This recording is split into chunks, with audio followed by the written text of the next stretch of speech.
Okay. Yeah. Mm.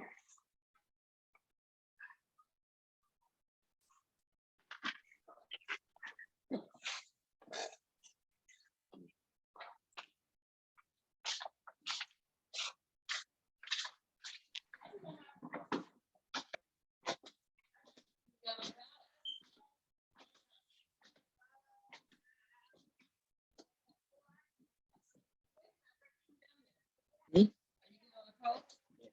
Yeah. No.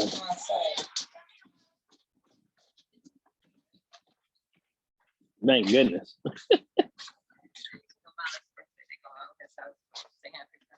Oh, okay. Yes, sir. So a few more minutes before we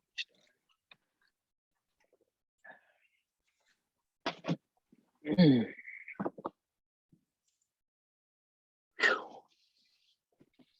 Couple of more minutes.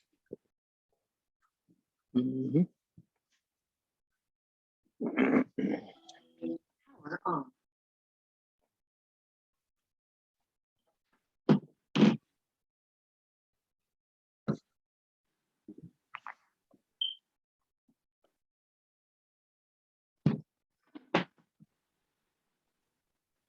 So many devices, you know.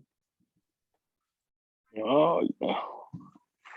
So many distractions. Hmm.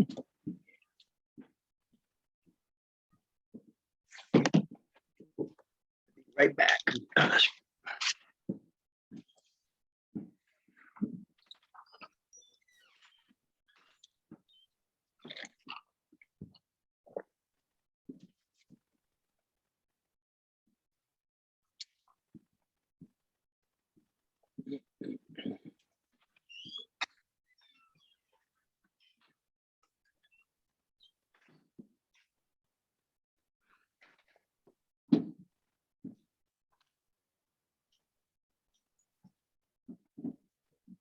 Okay.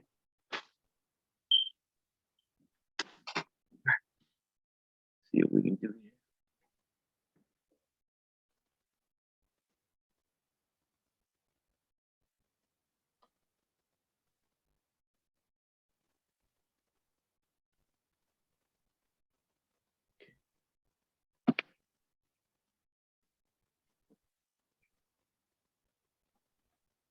Just experiment with this technology. Okay. All right. 5, 4, 3, 2.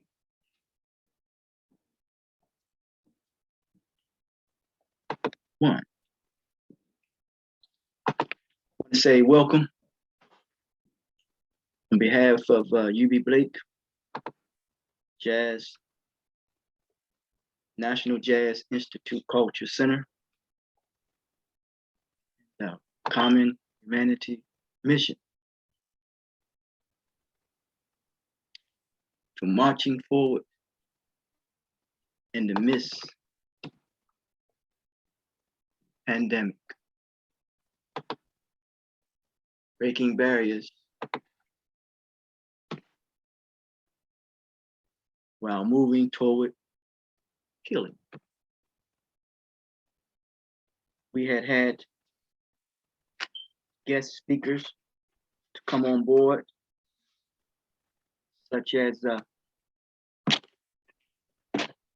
Marcus Sankofa Nix, who talked about healing through history, changing the narrative, steam building that would be done by Kevin Patrick.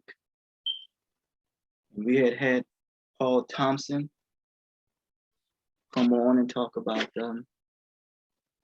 what's the spiritual principles or the manifestation of spiritual principles that govern our lives.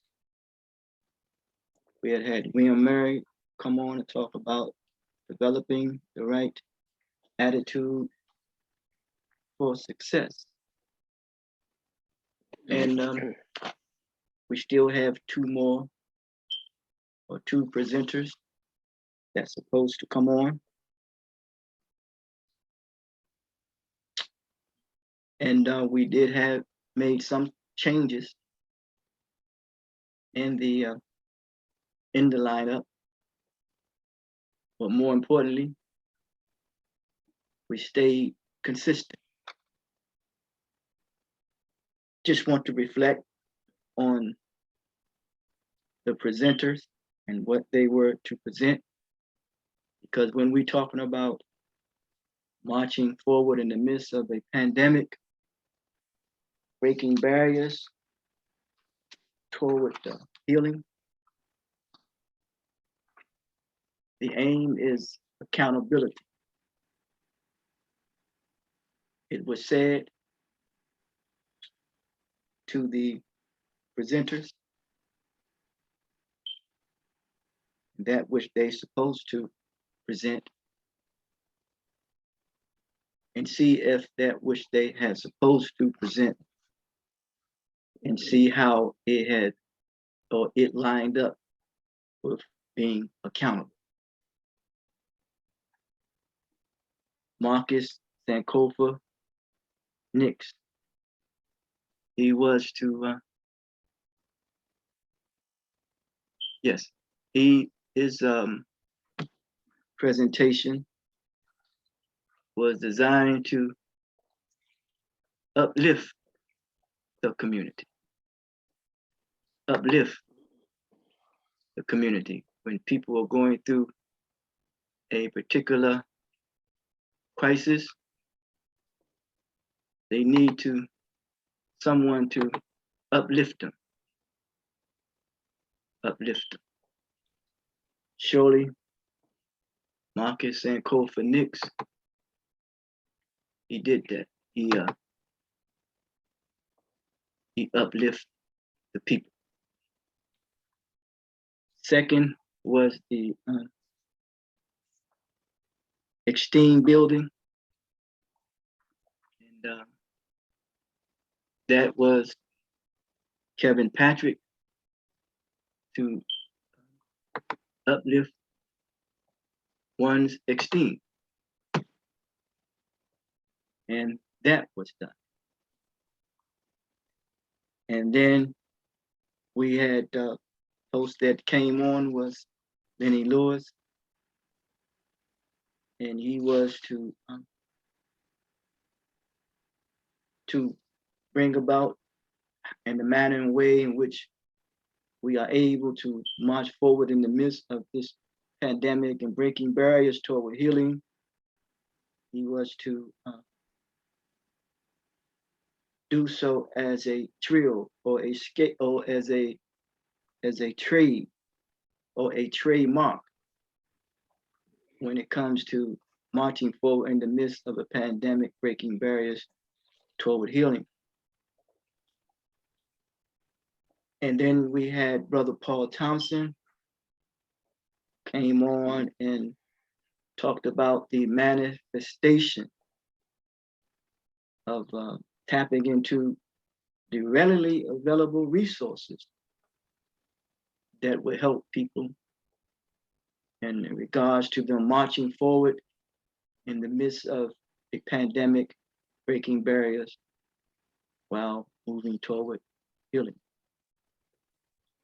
Then William Mary, he came on and did what was required of him to merge the lifestyle and business as a building that will mend and what has been broken when it comes to the right mindset of marching forward toward healing. And we posted that we should have had Brother Asar that come on and deal with the emotional and mental health as well as the spiritual stability of the Black family unit.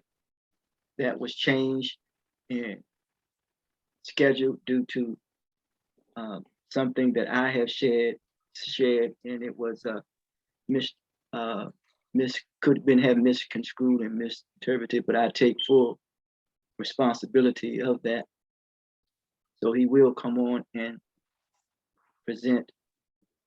That will be the 12th. Brother Amir, host that came on and deal with the Islamic influence and the totality of one's well-being and stability of the community. That didn't transpire. And supposed to have Brother Asar, Baba Asar, he's known, come on and deal with the exercise, K Chong, as it pertains to maybe exercising any unhealthy stuff, for lack of a word, that may be in us. One thing I realized, that the more we are around each other, the more we get to know each other. And the more we get to know each other, the more it seems that there could be some self-judgment and self-content one for another. Either for myself,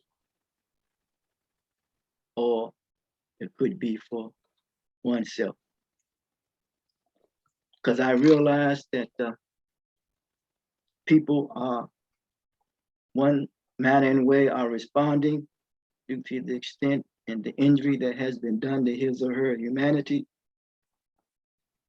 And I realized that people are responding to the criteria of social comparison relationship in attitude and in behavior. How do you respond to a system that does not have your best interest at heart? I want to thank all who I've asked to come on board from the bottom of my heart in all sincerity. But you did not have to respond in the manner and way in which you did. I am very thankful for the participation. I'm very thankful for the relationship. I am very thankful for life within itself, because Imam Muhammad Muhammad says that the final battle is living. The final battle is living. So we must learn how to live. And the way we learn how to live is the manner and way in which we treat one another. Today's topic, when it talked about marching forward in the midst of pandemic while moving forward or toward healing. The call is to come back to one's humanity. The call is to come back to one's humanity. How and why is it necessary for us as an individual and as a collective of people to come back to our humanity? Anything that we can build on scientifically and linguistically, as well as spiritually, is that there is a term called Adam. A-D-A-M-A-T-O.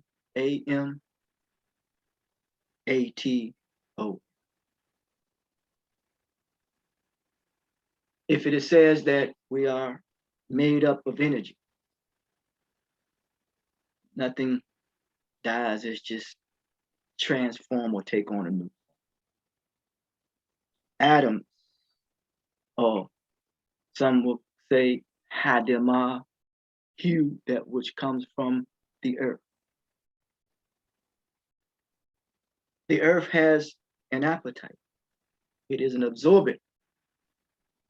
So when the call is to come back to our humanity, it is to live in harmony and live in complete civility and be at peace with self, with family, and that which we call our community. How? How do we come back to our humanity? That's mathematics. How do you calculate the unknown? But by first calculating the known. That's why I have a mandate that is to cultivate the potential of knowledge that is in us all. The seed of potential have been sown. Every thought begins with a seed. Buddha says all that we possess is the result of thought. In Kemet, they call it Dejahuti. Thought, mathematics, math. What we must come to learn to know is not to disgrace the art and the science and the politics. If we discard and disgrace that, that means that we do not have and have not become an economic force. History proves that when people organize the art, the science, and the politics, they become an economic force. The why. All new life is the reproduction of old life. Think about it.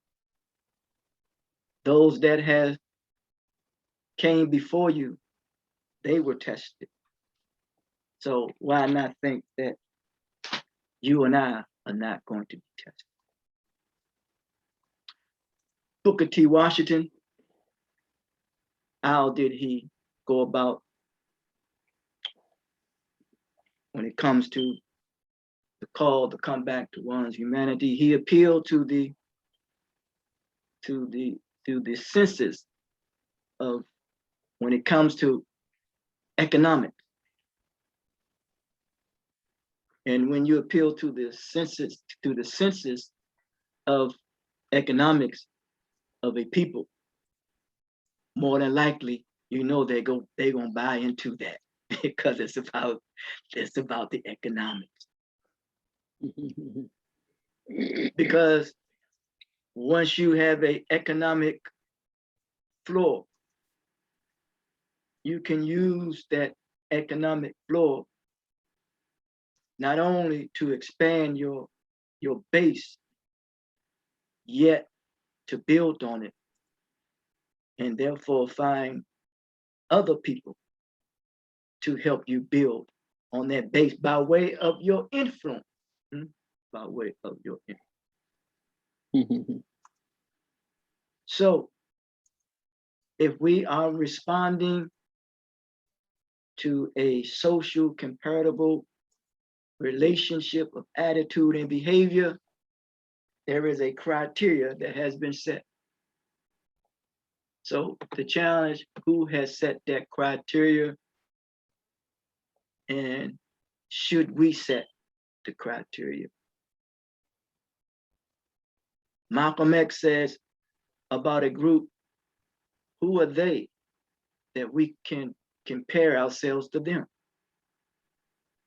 How can we compare ourselves to another when we're all perfect in our own uniqueness? We know that this pandemic, what's called a pandemic, population epidemic, that which has came upon us. The word pan itself has association with a cooking pan. And you cook something. Once you cook something, you want to boil it down. If you boil it down, you may want to get the dross off the gold that which has boiled down. So you come out refined as gold. The heat, the intensity that I'm talking about, that this pandemic has placed on us. But at the same time, it has brought out the best in us, yet it has brought out the worst in many too as well.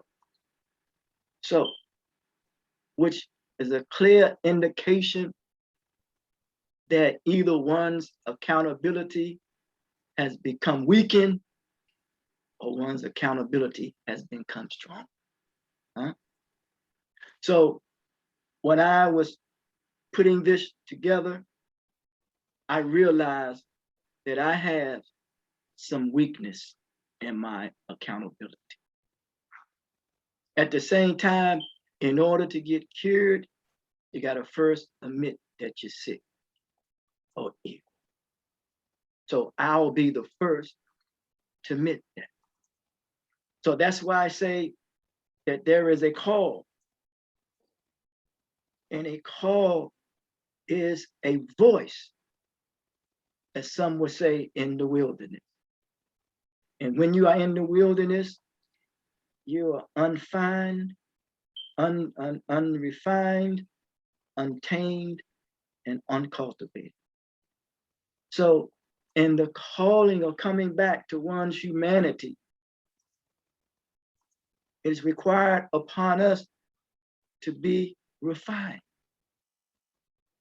It is required upon us to be tamed, which means control our emotion, our attitude,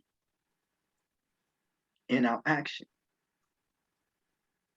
And it's required upon us to cultivate the potential of knowledge that is in us all, so that we can strengthen our accountability.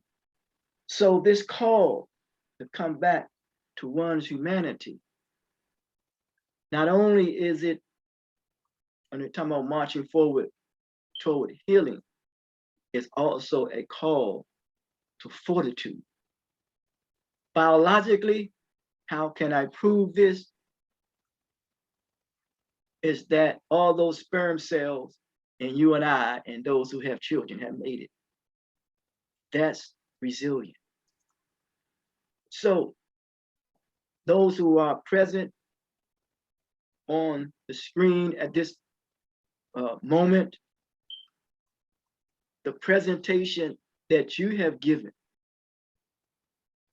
how has it helped you, your family, your community, or people to call them back to their humanity, while at the same time encouraging them and motivating people to continue to march forward in the midst of the pandemic, breaking barriers toward healing? And what barriers have you broken within yourself, as well as breaking barriers, helping people to break barriers within themselves as well? The floor is open. Oh, well, this is Paul Thompson, who gave the presentation on spirituality and how principles govern our lives, spiritual principles govern our lives. I would have to basically say that what the presentation that I basically gave is pretty much who I am. And so I kind of do this regularly, day to day. And so it all just kind of flows in the same sequence for me. I spend, I would say, the better part of my adult life doing this work, working to bring humanity back to a state of humanity, humanness. I really feel that even before the technology, that the programming of this world is really desensitizing us. It's really taking us out of the humanness, the interaction of sensitivity towards each other. And so watching for most of my adult life, I say that it's kind of very subtle what's happening, but it's making people become more beast-like. As the scripture says, we become beast in human form. And so I think as we lose the self-consciousness of spirit, the self-consciousness of the essence of self, into a world of programming, that we become more dysfunctional as humans and more operational as robots, as entities, and less humane. And so I believe that a part of my belief in terms of experience is that the world that we live in is designed for that, you know, as the scriptures talks about, this is Satan's world. So the leadership of this world, the people who run this world, seem to enjoy conditioning people not to function as human beings, but to try to keep them from their true nature, their true self. And so to me, that's the work that those of us who work on the deliverance of humanity from the enslavement process, if you will, from this world system, it's a constant work that has to be done, because we're not fighting flesh and blood, but we're fighting the principalities that are in high places, that are using dark forces to really capture the mind, the spirit, and the souls of humanity. And so I would just submit that we can do what we can do, and those who are willing to be open, be prepared, vibrate to a level of comprehension, or people who've come here to assist in this process, I think it becomes just one big party. And so I think that, you know, people have to move into a different realm of spirit, a realm of energy, to really appreciate this thing called life, based on the world that many of us have been raised and conditioned in all our life. Yes, sir. What about you, brother? Sankofa Nix. Greetings, good evening, Reverend Walimu, Patrick, Brother Paul. All the best to you both. So as you mentioned, Reverend Walimu, Patrick, I came forth, and as you said in your words, batted lead off, and came forth with the concept and idea in mind, healing through history. It's time to change the narrative. And that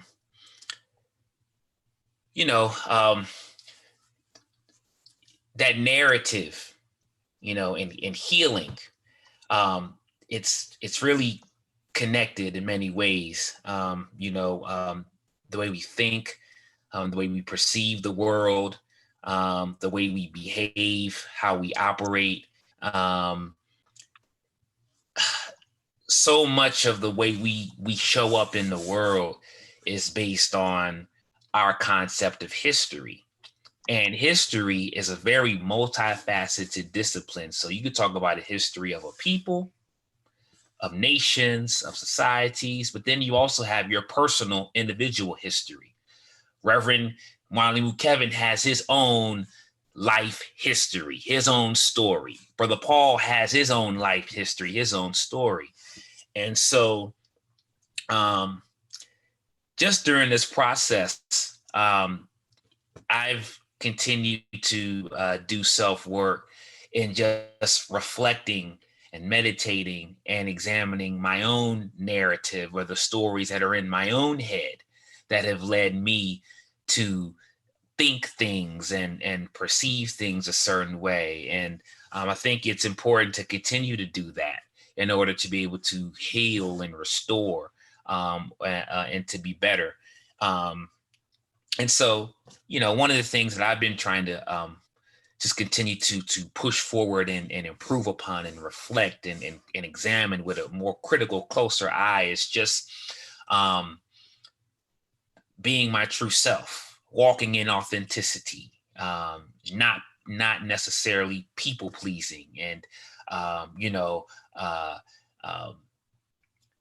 being comfortable in terms of accepting all aspects of who I am. And so that has been an ever evolving process that has had me to take on to many different practical modalities, whether it's journaling, whether it's meditating, whether it's reading on what those who have gone before us have done, whether it is talking to loved ones and engaging in intimate conversations and discussions, and many things that I'm not even remembering. But I know over the course of this pandemic, especially, I've been propelled in a certain direction to help facilitate a healing process.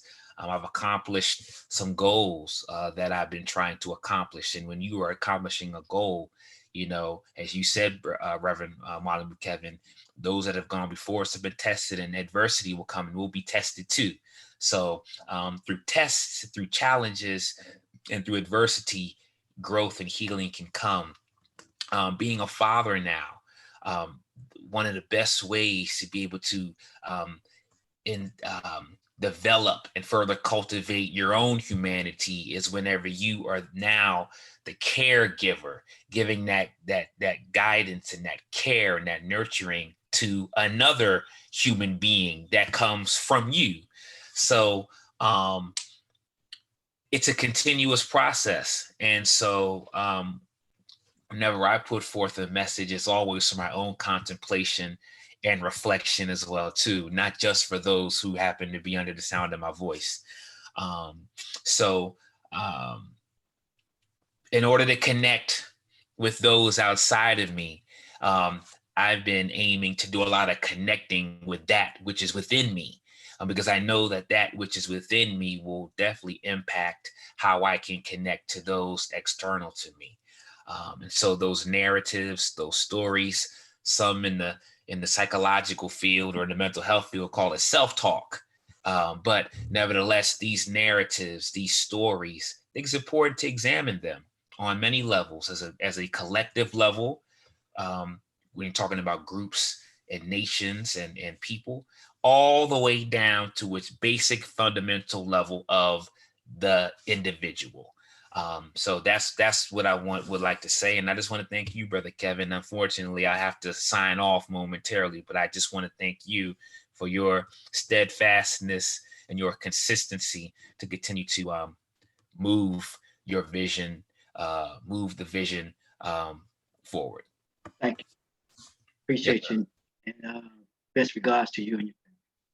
No problem. I'm not gone yet, but just wanted to let you know, so when I disappeared, you would know. Yeah. Well, I want to say this because we're not going to be long. We want to be clean, clear, and concise, because of what I'm hearing is the actualization, as some call it. We are. Booker T. Washington still come to my mind for some reason. Drop your buckets right where you are. And we are living what we say, what we do, and who we are. That's what I hear. I'm gonna share this, and you all tell me what you think of this. Paul used the word slavery. Someone defined slavery in this way. Actually, it's coming from my book, by the way. I have to put that up there. Yeah. But in this way, when the entirety of your earning is exhausted on food and shelter, your labors or your labor are, or labor are no longer viewed as an opportunity for economic advancement, but rather as an act of self-preservation. In the real world, that's called slavery. Think about that, folks. It says that when what you do is no longer viewed as an opportunity for economic advancement. Now, but rather as an act of self-preservation. And we know it is said that self-preservation is the first law of nature. And that could be something that is very animalistic when it comes to those who control the means of productivity, control money, and control the distribution of that money, of that wealth. And it creates a sense of fighting over what remains. And when a person fights over that which remains, he is going to first look out for who? For him or herself. Yeah. So, man, like I said, just wanted to be, clean, clear, and concise. Just wanted to continue to follow through on what I said that I'll follow through on. And we have done that. And now what remains is two. And you can change the world with two or with one. But what's most important is one determination, dedication, one's commitment, and one's sincerity. And when you have those things, and you honor those things, and you live up to them, what can stop you? Only you can stop yourself. So let us continue to have the determination, commitment, the dedication, in the sincerity that we need to continue to press on as we continue to march forward, bringing forth anew, ing on a continuing basis, for a ward, a four square being on a level, for a ward, a district, or a jurisdiction that which primarily starts within yourself, in the midst in the middle, a grounding, or a centering of a pan, that which we focus is that which is upon us. And the focus must not be about seeing each other and interacting with one another as if we are a burden to each other, but yet see each other with a sense of responsibility. For we are created to be responsible. So that's why I commend those who have raised their children to be responsible. And when that responsibility is upon you, for that we must give account for. It is like the responsibility, we know the respond to one ability, one's natural evolutionary process of one's development, growth, and maturity is the tool that we use as the breaking of barriers. While simultaneously moving toward a aim or a goal, and that's toward healing. And I like it and be until accountability. Any closing remarks? No, other than just saying, keep up what you're doing, keep up the great work, stay inspired. And just stay to being top soldier, brother. Yes, sir. Yes, sir. Once again, I want to thank you and thank everyone who answered the call. Thank Brother Sankofa Nix. Thank UB Blake, National Jazz Institute Culture Center. I want to thank Brother Bob Assad. I want to thank Brother Dennis, Minister Dennis Assad Winkler.